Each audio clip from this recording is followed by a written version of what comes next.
Hello Internet, Jesus loves you, my name's Cody, and this is the Christian News Show we do every Monday, Wednesday, and Friday. If you want to help support the show, you can always do that by sharing this video. That would mean a lot to me, or there are other ways to do so in the description below. So a few days ago, we talked about Fred Phelps possibly being on his deathbed, the Westboro Baptist Church denying that. Well, it turns out that he actually passed away yesterday. The church hasn't disclosed what he died of, but he is 84. Now, the responses that I've seen on social media is praises, just thankful that the guy is gone. But for me personally, I kind of have to stick with what I said in my last video. It didn't mean the death of the church, and so it's really not that exciting. Like, with his death, his entire church just stopped existing, then the goods would definitely outweigh the bads. But now with this, it's just a sad old man who is now dead and left a terrible legacy behind. So I will say this, I'm definitely not mourning the guy by any means, but I am mourning what he has left behind. If you are not a Christian, just know that what he believed in and everything that his church stood for is not the same as what the rest of the Christian world believes in. And moving on, I want to talk about the Pope meeting Russell Crowe. The whole idea for it was for the Pope to watch Aronofsky's Noah movie and then for the Pope to endorse it. Well, they ended up not watching the movie, so the Pope gave his blessings to Russell Crowe and Aronofsky, but not the actual movie itself. I was really kind of hoping that the Pope would endorse his movie for what it is, just inspired by a story in the Bible. It all just kind of has me worried because there are places in the Middle East who aren't even going to show this movie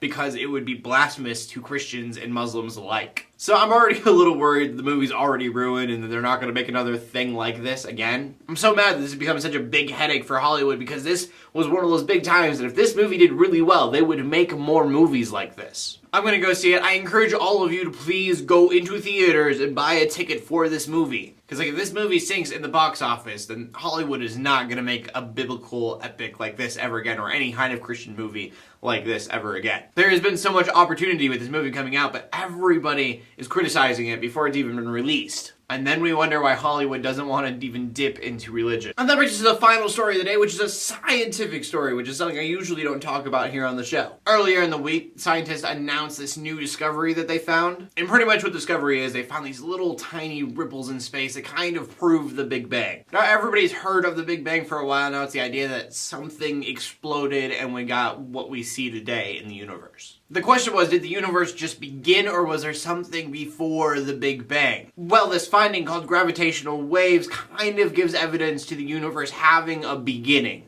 So it started with the Big Bang. That being said, I am not a scientist, so if you want to learn more, link in the description below. They could probably explain it way better than I did. So the question of this is, how is that Christian news? Why would that be exciting to the Christian world? Well, if we have evidence that the universe had a beginning, then there had to have been something before that. And whether you believe that was some cosmic power that it was nature taking its course, or you believe that God put everything in motion, is kind of up to you. I mean, whether you call it natural or supernatural, there was definitely some kind of force that made the universe. And that's awesome to know. The way I think of it, nature did do all of this, then nature has this weird fascination with just breaking all odds. And that brings us to the question of the day. The question of the day today is, are you going to watch the Noah movie? Yes or no, and why? For me personally, I'm definitely going to see it. I think that it's going to be a good movie, but even if it's not, I want Hollywood to make more movies like this. I want them to put money into Christian movies, because that's fantastic. But I want to know what you guys have to say, so please leave a comment on that, or anything that I talked about today if you want to. As always, my name is Cody. I'm bringing you Christian news in a not-so-boring kind of way every Monday, Wednesday, and Friday. In closing, let the haters hate, let the Christians pray, and to everybody, like, subscribe. I'll see you later, and God bless. I'm a big bang.